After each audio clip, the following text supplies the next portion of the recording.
Good morning, everyone. Hope everyone had a wonderful week. My name is Rabbi Lesser, Director of Pastoral Care here at Gurwin Jewish Nursing and Rehab. We are continuing our virtual Oneg Shabbat series as we welcome in the Shabbat this evening, Friday night, at approximately 7:45.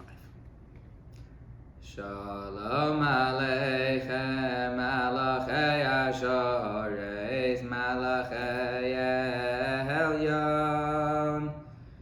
Mi melech malchei amlachim HaKadosh Baruch Hu. Shalom Aleichem, malachei ashareis, malachei elyon.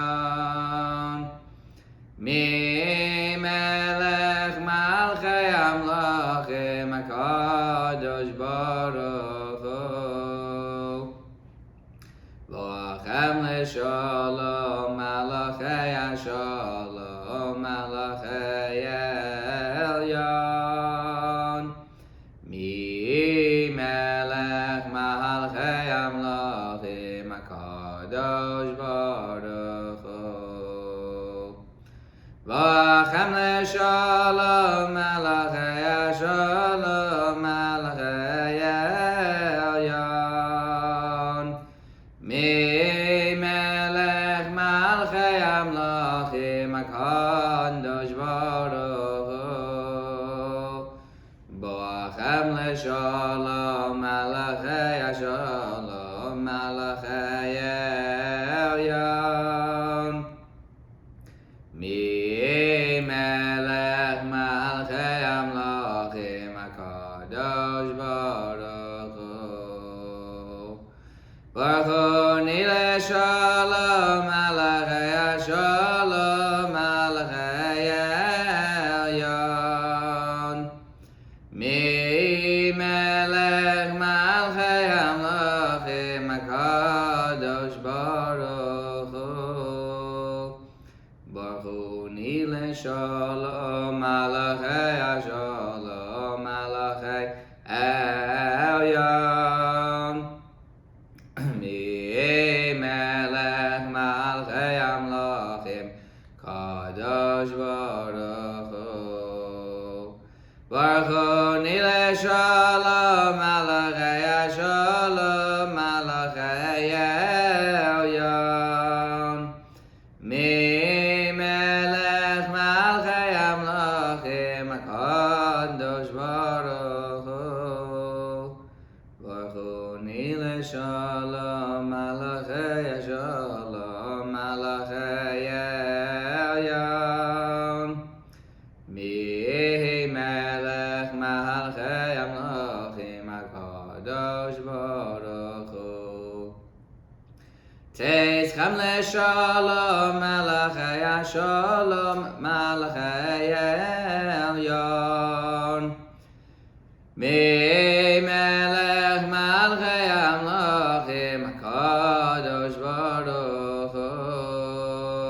Teizchem leShalom malachei Shalom malachei elyon. Mi melech malchei amlachim HaKadosh Baruch Hu. Teizchem leShalom malachei Shalom malachei elyon.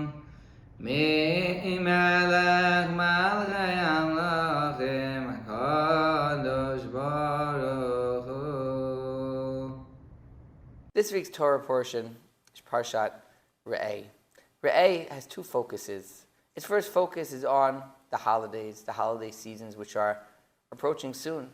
Today is actually the first day of the month of Elul, which is the last calendar month in the year. In 1 month from now, it will be Rosh Hashanah, the new year. And we'll discuss that in the coming weeks, how we will celebrate Rosh Hashanah here at Gurwin. But the parsha begins with the focus on the holidays. And one of the questions which is asked is that we have a lot of holidays over the course of the year.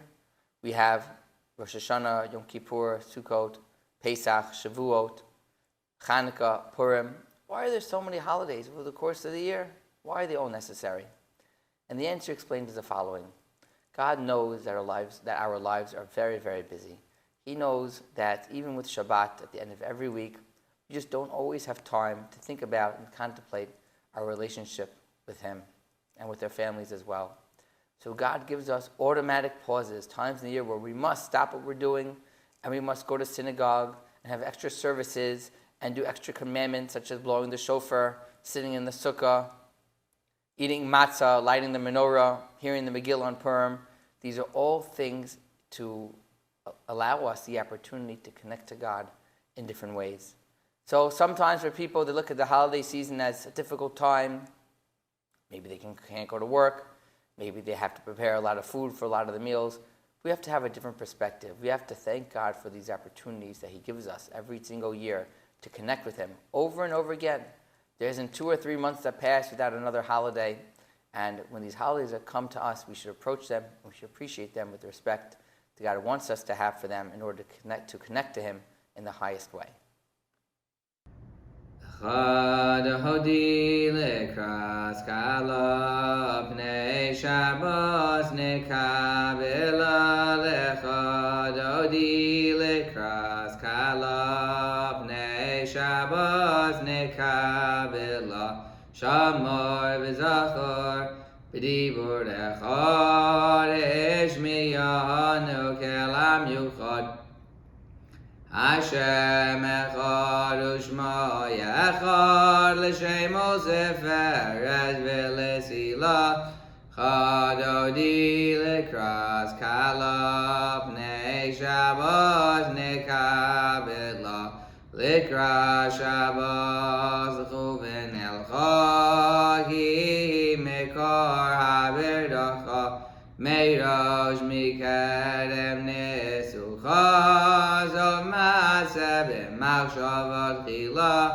chad hodi likras kala pnei Shabbos nekabela mikdash melech ir melucha kumitzi mitocha hafecha Rav lo shevet b'yemecha b'chav u'yachamol Alayechem la lechad hodi likras kala pnei Shabbos nekabela Hisnari meyafar kumi le'ifshi b'gdei sefer techami Al yad v'ni shai beis alach mi karva el nafshi Allah chad hodi likras kala pnei Shabbos nekabela Hisariri giva orech umeyori Uri shir da meiring avod Hashem alayich nigla lechad hodi kras kala pnei Shabbos nekabela lo sei voshi velo si komi matish doichachi umatemi bach yachsu ani yami v'nevne sa'ir al tila chad hodi likras kala pnei Shabbos nekabela Yamin u'smol tifrotzi v'yez Hashem naharitzi al yad v'ni shai beis alach mi karva el nafshi gi'ala lechad hodi likras kala pnei Shabbos nekabela v'hayu l'mshisa Shohoi sayi havirachako kol nevalayin yosis alayich eloi kayim kim sois kasanal kala lechad hodi likras kala pnei Shabbos nekabela Bawi b'shalom ateres bala Gamberina uvetzahala tochem unei am segula ba'awi kala Boikahala lecha dodi lekras kala b'nei Shabbos nekabela. The second part of this week's Torah portion of Parsha speaks about dietary kosher laws. The kosher animals that we're allowed to eat and we're not allowed to eat. And we know there are two main signs of a kosher animal, certainly by livestock, by cows, by sheep, by goats. And these are that it has split hooves, its hoof on the bottom of its foot is split, and also it chews its cud. The phrase chews its cud is in reference to the fact that an animal, the cow specifically, he eats food and he digests it different ways. It goes up, it goes down. And it's interesting to note that there are animals with only one of these signs. Some animals have both signs, the kosher animals, but there are certain animals that only have one of the signs. So you may think, well, then they're half kosher. But the answer is that no. Either animal has both signs, it's fully kosher. If it has one sign, it's not kosher at all. So the question comes down to why is it? Does God make some animals that almost look kosher?